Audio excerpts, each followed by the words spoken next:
স্ত্রীকে কখনো মা বাপ সন্তান সন্ততির সামনে কোনো ভুল ত্রুটি হলে শাসন করবেন না।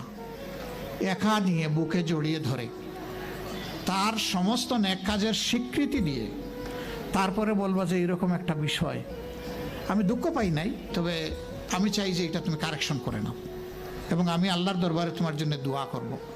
মাথায় হাত রেখে একটু দোয়া করে দেন। এর চাইতে বড় আর কোনো শাসন হয় না।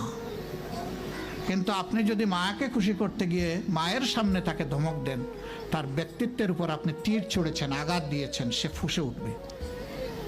সে বলবে সব উজাড় করে তোমার এই সংসারে দিলাম, আজকে তুমিই না আমাকে এইভাবে বেইজ্জত করলে। সে মানুষ তো, তার মানবিক রিয়াকশন হবে। কাজ করবো না আমরা কেউ। আমাদের জীবনের অংশ, আমাদের হাড়ের অংশ, আমাদের কলিজার অংশকে আমরা সেইভাবে সম্মান দিব ইনশাআল্লাহ।